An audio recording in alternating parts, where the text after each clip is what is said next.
बिस्मिल्लाहिर्रहमानिर्रहीम अस्सलामुअलैकुम वरहमतुल्लाहि वबरकातुहू। उम्मीद है दोस्तों सब खैर व आफियत से होंगे। आज के अपने इस वीडियो के अंदर हम CS 301 प्रैक्टिकल की असाइनमेंट नंबर 1 स्प्रिंग 2025 को कंप्लीट सॉल्व करेंगे। इसकी जो ड्यू डेट है वो 7 मई 2025 है। टोटल मार्क्स जो हैं वो इसके 20 हैं। असाइनमेंट को आपने .cpp फाइल के अंदर सबमिट करना है और सर ने कुछ कोड जो है वो सर ने आपको दिया हुआ है। अगर आप जब आपने असाइनमेंट की क्वेश्चन फाइल को डाउनलोड किया था तो उसके बाद सर ने आपको एक ज़िप फाइल दी थी क्वेश्चन फाइल के अंदर। उस ज़िप फाइल को जब हम एक्सट्रैक्ट करते हैं तो वहाँ पे हमें 2 फाइल मिलती हैं। एक ये क्वेश्चन फाइल है और एक हमारे पास असाइनमेंट 1 टेम्पलेट फाइल है। वो बेसिकली टेम्पलेट जो फाइल है बेसिकली इसमें सर ने ना कुछ बेसिक कोड लिख के बेसिक जो स्ट्रक्चर है ना कोड का वो लिख के आपको दिया हुआ है ऑलरेडी। सर ने कहा उसी स्ट्रक्चर के अंदर आपने चेंजिंग करनी है, अपनी तरफ से आपने कोई जो है स्ट्रक्चर तैयार नहीं करना। तो जनाब आप मेरी वीडियो को अगर फुल फॉलो करेंगे तो मैंने सर के स्ट्रक्चर को ही फॉलो किया हुआ है, यानी सर के स्ट्रक्चर के अंदर ही मैंने चेंजिंग करके पूरा कोड जो है तैयार किया। मैंने कोई अपनी तरफ से स्ट्रक्चर क्रिएट नहीं किया। दूसरी बात ये सर ने कहा है कि आपने उस टेम्पलेट जो मैंने आपको टेम्पलेट प्रोवाइड किया उसके अंदर आपने अपनी खुद की वीयू आईडी ऐड करनी है और साथ ही साथ जो है वो आपने जो LMS पे जी सबमिट करवानी है वो .cpp फाइल है। इसके साथ साथ ने कहा कि आपने ओनली .c++ जो IDE है उसका इस्तेमाल करना, कोई भी अदर IDE का इस्तेमाल आपने नहीं करना। और इसमें डिफरेंट तरह के फंक्शंस हैं वो सर ने ऑलरेडी हमें बिल्ट इन बना के दिए हुए हैं। अच्छा जी, अब बढ़ते हैं अपने मेन टॉपिक की तरफ। दोस्तों अगर आपने ये असाइनमेंट पेड के अंदर बनवानी हो तो आप ड्यू डेट से पहले कॉन्टैक्ट करेंगे। अगर आप ड्यू डेट से पहले कॉन्टैक्ट करेंगे तो हम आपको कम फीस के अंदर बना के देंगे। अगर आप ड्यू डेट वाले दिन कॉन्टैक्ट करेंगे तो ज़्यादा फीस होगी, अगर ग्रेस डे वाले दिन कॉन्टैक्ट करेंगे तो फिर और ज़्यादा फीस होगी। तो इसलिए कोशिश किया करें कि ड्यू डेट से पहले अपनी बुकिंग करवाएं KST लर्निंग से, ताकि हम एज सुन एज पॉसिबल आपका जो सॉल्यूशन है वो आपके LMS में 100% करेक्ट जो है वो सबमिट करवा सके। नीचे डिस्क्रिप्शन के अंदर दोस्तों how to download and install Dev C++ IDE का आपको मेरी वीडियो का लिंक दिया गया। उस वीडियो को फॉलो करके आप डेव C++ IDE को डाउनलोड और इंस्टॉल कर दीजिएगा। और इसके बाद मेरा नंबर दिया गया पेड सर्विस के लिए और मेरे टीम मेंबर से नंबर दिया गया।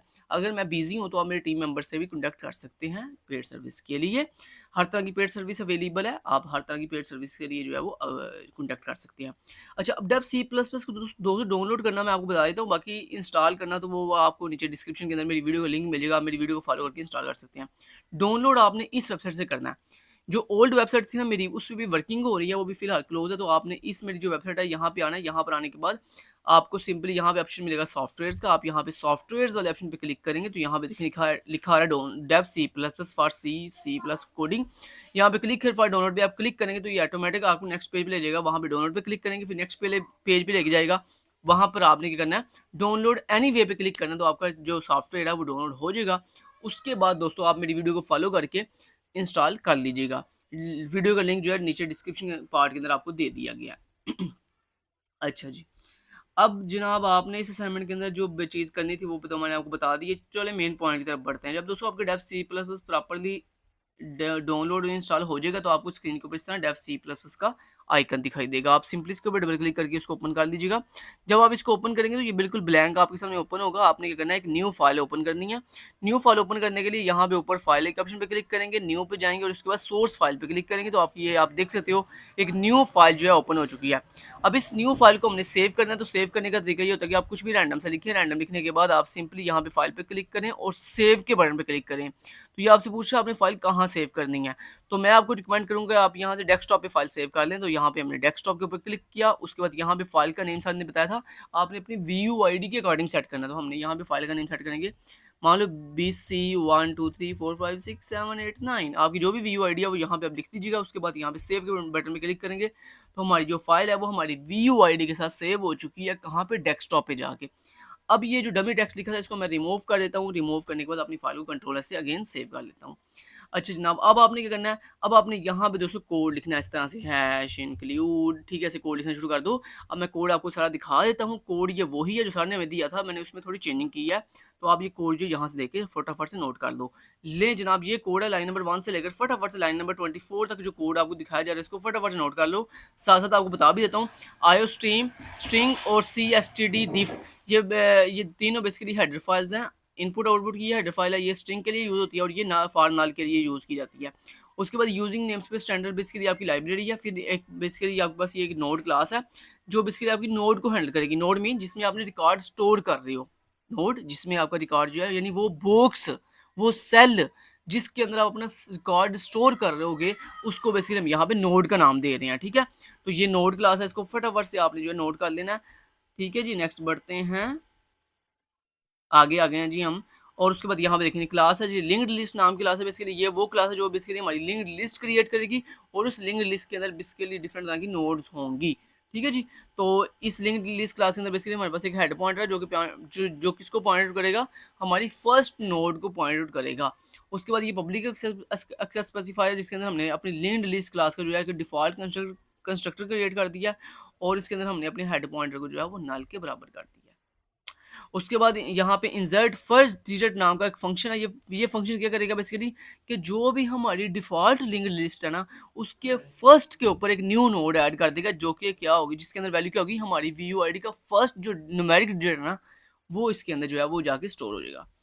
उसके बाद नेक्स्ट हमारे पास जनाब अगला फंक्शन है जी, इंसर्ट लास्ट डिजिट। ये बेसिकली वो फंक्शन है जो क्या कर रहा है कि आपकी जो डिफ़ॉल्ट लिंक्ड लिस्ट है उसकी जो सबसे लास्ट वाली नोड है ना, उसके बाद एक नोड ऐड करेगा लास्ट के ऊपर और उसके अंदर कौन सी वैल्यू ऐड करेगा, जो हमारी VUID की सबसे लास्ट वाला डिजिट है। उसके बाद यहाँ पे अगला जो फंक्शन है वो जी रिमूव फर्स्ट डिजिट, कि जो हमने जनाब जो फर्स्ट नोड ऐड की थी ना अपनी VUID के फर्स्ट डिजिट के साथ, जो हमने फर्स्ट नोड ऐड की थी उसको ये रिमूव करेगा। और अगर आपने लास्ट वाली नोड रिमूव करनी हो तो उसके लिए ये वाला फंक्शन है जो क्या करेगा, जो हमने लास्ट पे नोड ऐड की थी मतलब अपनी VUID के लास्ट वाले डिजिट के साथ, उसको ये जो है रिमूव कर देगा। ठीक हो गया जी। उसके बाद नेक्स्ट चलते हैं, ये डिस्प्ले फंक्शन है जो क्या कर रहा है, बेसिकली हमारी जो तमाम की तमाम लिंक्ड लिस्ट के अंदर नोड्स हैं उनको स्क्रीन के ऊपर क्या कर रहा है, डिस्प्ले कर रहा है। और उसके बाद यहाँ पे क्लास की बॉडी क्लोज हो गई है। देन उसके बाद दोस्तों ये मेन का फंक्शन है। ये मेन के फंक्शन के अंदर आप देख सकते हो, यहाँ पे सबसे पहले आपने यहाँ पे देखो, यहाँ पे चेंजिंग आपने करनी है। यहाँ पे डबल कोटेशन के अंदर यहाँ पे मैंने ये VUID लिखी हुई है ना, यहाँ पे आपने अपने खुद की VUID ऑन VUID लिखनी है। जैसे मैं यहाँ लिखता हूँ BC 1 2 3 4 5 6 7 8 9, तो यहाँ पे आपने अपनी खुद की जो है VUID इस तरह से लिख लेनी है। उसके बाद बाकी सारा कोड ऐसे सेम रहेगा, कोई चेंज नहीं आपने करनी, सिर्फ यहाँ पे चेंज आना था, सिर्फ यहाँ पे आपने अपनी खुद की VUID लिखनी थी। उसके बाद दोस्तों यहाँ पे हम क्या कर रहे हैं, बेसिकली हम यहाँ पे ना अपनी VUID के जो फर्स्ट डिजिट है उसको एक्सट्रैक्ट कर रहे हैं, मतलब अपनी इस VUID में से ये जो फर्स्ट डिजिट है ना इसको बाहर निकाल रहे हैं। और उसके बाद ये जो लास्ट डिजिट है इसको हम एक्सट्रैक्ट यानी बाहर निकाल रहे हैं, अलग कर रहे हैं अपनी VUID में से। ठीक है जी।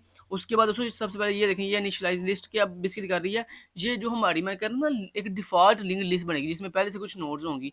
ये वो बेसिकली डिफ़ॉल्ट लिंक्ड लिस्ट बनाएगा जिसके अंदर पहले से 3 नोड्स होंगी, एक के अंदर वैल्यू होगी 101, एक के अंदर वैल्यू होगी 102 और एक के अंदर वैल्यू होगी 103। उसके बाद ये डिस्प्ले हेडर है जो कि बेसिकली हमारा हेडर डिस्प्ले करेगा और इस हेडर के अंदर बेसिकली हमारी जो है ना वो ID डिस्प्ले होगी, VUID जो भी हमारी VUID है वो डिस्प्ले होगी। ठीक है जी। उसके बाद दोस्तों यहाँ यहाँ पे क्या होगा, यहाँ पे बेसिकली हम क्या कर रहे हैं, अपनी जो लिंक्ड लिस्ट है उसके अंदर फर्स्ट नोड ऐड कर रहे हैं, फिर उसके बाद लास्ट यहाँ पे लास्ट नोड ऐड कर रहे हैं और उसके बाद यहाँ पर हम जो है वो रिमूव कर रहे हैं फर्स्ट वाली नोड को और यहाँ पर हम रिमूव कर रहे हैं लास्ट वाली नोड को। ठीक है, तो ये कोड जो मैंने आपको दिखाया इसको नोट कर लें फटाफट से। मैंने आपको कोड बड़ा अच्छे से दिखा दिया है, ये आप देख सकते हो, ये कोड मैंने अच्छे से आपको दिखा दिया। ठीक है, अच्छा उसके बाद लास्ट पे रिटर्न 0 है जो कि सॉफ्टवेयर क्लोज करने के लिए यूज़ किया जाता है। उसके बाद यहाँ पे लास्ट पे मेन की बॉडी क्लोज हो रही है। तो अच्छे से कोड लिखिएगा, कोई गलती ना कीजिएगा। अगर मान लो आप कोड पूरा लिख लेते हो और आपकी कोड में कोई इशू आता है तो वो इशू मतलब कोई एरर आता है तो उसको रिजॉल्व करने के लिए आप क्या करोगे, आप सिंपली जो है वो अपना पूरा कोड कॉपी करके ChatGPT को दो और उसको इसमें जो भी गलती है उसको ठीक कर दो, तो आपकी मिस्टेक को ठीक कर देगा। अच्छा अब हम क्या करते हैं दोस्तों, अब मान लो इस तरह से आपने पूरा ये जो कोड है मान लो इस तरह से आपने लिख लिया होगा यहाँ पर कुछ ऐसे। अच्छा ये जो है ना ये जो लिखा हुआ है, मैं आपको एक दफ़ा एक चीज़ बता दूँ। अच्छा ये जो मैंने ग्रीन कलर के साथ ये बेसिकली कमेंट्स हैं, ये क्या है, ये कमेंट्स हैं, ये बेसिकली सर ने भी दिए हुए थे ऐसे कमेंट्स। ये कमेंट्स हैं, ये ज़रूरी नहीं है, ये मैंडेटरी नहीं है, ये आप लिखना चाहते हो तो ठीक है लिख लो। ये जो ग्रीन कलर वाली लाइन्स है ना, ये दोस्तों कमेंट्स हैं, ये आप लिखना चाहो तो ठीक है, नहीं तो रहने भी दे सकते हो। ठीक है, छोड़ भी सकते हो इसको।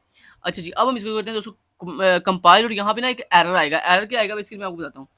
बेसिकली ना यहाँ पे हमने एक एडवांस लूप यूज़ किया जो कि रेंज बेस्ड फॉर लूप है। कौन सी लूप है, रेंज बेस्ड फॉर लूप। ठीक है, ये एक रेंज बेस्ड फॉर लूप है। अब रेंज बेस्ड फॉर लूप दोस्तों तब वर्क करती है जब आपके डेव C++ के अंदर जो C++ का वर्जन है वो 11 हो या उसके लेटेस्ट वर्जन हो। लेकिन डेव सी प्लस प्लस के अंदर जो डिफ़ॉल्ट वर्जन आता है ना वो 11 नहीं होता बल्कि ओल्डर वर्जन होता है सी प्लस प्लस का। तो इसलिए ये रेंज बेस्ड जो लूप है ना ये आपकी वर्क नहीं करेगी, आपका ना एरर आएगा। यहाँ पे मैं आपको दिखाता हूँ, ये देखना कैसे एरर आएगा। ये देखो ज़रा, अगर आपको ये वाला एरर आए इस तरह से, ये देखो मैं कंपाइल करूँगा ना, तो ये देखो एक एरर आया है। यहाँ पे देखो लाइन नंबर 98 के ऊपर वो कह रहा है range based for loops are not allowed in C plus plus 98 mode, यानी हमारा जो इस वक्त मोड है सी प्लस प्लस का वो 98 मोड है। तो कहता है यहाँ पे रेंज बेस्ड फॉर लूप जो है यूज़ नहीं आप कर सकते। तो अब मैं बताता हूँ, अगर आपका ये वाला इस तरह से एरर आए रेंज बेस्ड वाला, तो इसको आप कैसे रिजॉल्व कर सकते हो, कैसे ठीक कर सकते हो। तो उसका दोस्तों तरीका ये है कि सिंपली आपने यहाँ पे ऊपर, अगर आपका ये एरर आए तो आप सिंपली यहाँ पे ऊपर टूल्स का एक ऑप्शन है, टूल्स पे क्लिक करोगे। उसके बाद यहाँ पे आपको फर्स्ट पे एक ऑप्शन मिलेगा कंपाइलर ऑप्शंस, यहाँ पे क्लिक करोगे। जैसे आप कंपाइलर ऑप्शन पे क्लिक करोगे तो यहाँ पे आपके सामने कुछ इस तरह की विंडो आएगी। यहाँ पर आपको एक ऑप्शन मिल रहा है, यहाँ पे जर्नल सेटिंग्स, डायरेक्टरीज, प्रोग्राम्स। यहाँ पे जो सेकंड ऑप्शन है ना सेटिंग्स, यहाँ पर आप क्लिक करोगे। उसके बाद यहाँ पे ना सेटिंग्स के अंदर आपको यहाँ पे नीचे डिफरेंट ऑप्शन मिलेंगे, C options, code generation, warning, profiling, linker and output. तो यहाँ पे ये जो सेकंड ऑप्शन है ना कोड जनरेशन, आप यहाँ पे क्लिक करोगे। और कोड जनरेशन के अंदर आपको यहाँ पे ना डिफरेंट तरह के ऑप्शन मिल रहे हैं। इसमें जो सबसे लास्ट पे ऑप्शन है ना, ये लिखा आ रहा है सबसे लास्ट पे, लैंग्वेज स्टैंडर्ड माइनस एसटीडी। इसके बिल्कुल इस ऑप्शन के बिल्कुल आगे ये देखो एक एरो बना हुआ है, मतलब एक ड्रॉप डाउन बनी हुई है। आप इस एरो पे क्लिक करो, यानी इस ड्रॉप डाउन पे क्लिक करो। क्लिक करने के बाद आप सिंपली यहाँ पे ना सबसे लास्ट पे आपको एक ऑप्शन मिलेगा GNU C++11। आपने सिंपली इस लास्ट वाले ऑप्शन पे क्लिक कर देना, तो आपका ऑटोमेटिक जो सी प्लस का वर्जन है वो 11 सेलेक्ट हो गया। उसके बाद आप यहाँ पे सिंपली ओके पे क्लिक कर दो, तो जनाब आपका जो वर्जन है वो C++11 सेलेक्ट हो चुका है। अब आप सिंपली क्या करो, यहाँ पे कंपाइल एंड रन पे अगेन क्लिक करो। तो ये देखो दोस्तों, वार्निंग 0 एंड एरर 0, ये आप देख सकते हो मेरा कोड 100% ठीक से वर्क कर रहा है। ये देखो सबसे पहले ऊपर आईडी आई BC 1 2 3 4 5 6 7 8 9। इसमें जो फर्स्ट डिजिट उसने सबसे पहले क्या किया, फर्स्ट डिजिट और लास्ट डिजिट को एक्सट्रैक्ट किया और वो क्या बन गया 19। ये देखो 19, जो दो डिजिट हमने एक्सट्रैक्ट किया वो है जी 19। और ये देखो सबसे पहले हमने अपनी डिफॉल्ट डे के अंदर सबसे पहले फर्स्ट नोड ऐड की, फिर लास्ट नोड ऐड की 9, फिर फर्स्ट नोड रिमूव की, फिर लास्ट नोड रिमूव की, और लास्ट में हमारे पास ये डिफॉल्ट नोड जो वो डिफॉल्ट जो लिंक लिस्ट है वो वापस आ गई है। अब इसको मैं एंटर प्रेस करता हूँ, ये बंद हो चुका है। अब जनाब आपने सबमिट क्या करवाना है वो बता देता हूँ आपको। चलें जी, अब जनाब आपने सबमिट ये करना है। अच्छा बाहर ना शोर है थोड़ा, सेल वाला आया, तो उसको इग्नोर करें, हम अपने काम पे फोकस करते हैं। अच्छा दोस्तों, जब आप आपने फाइल कहाँ सेव की थी, डेस्कटॉप पे, तो ये आप देख सकते हो डेस्कटॉप पे आपके पास ना इस तरह दो फाइल्स आ जाएंगी। एक ये exe फाइल है, एक ये .cpp फाइल है। ये exe फाइल आपने डिलीट कर देनी है। ये जो ऊपर ऊपर वाली फाइल है ना .cpp फाइल, ये बेसिकली आपकी कोड वाली फाइल है, .cpp फाइल है। और इसी फाइल को आपने LMS पे क्या कर देना है, सबमिट करवा देना है। Thank you so much, till then guys, take care, अल्लाह हाफिज।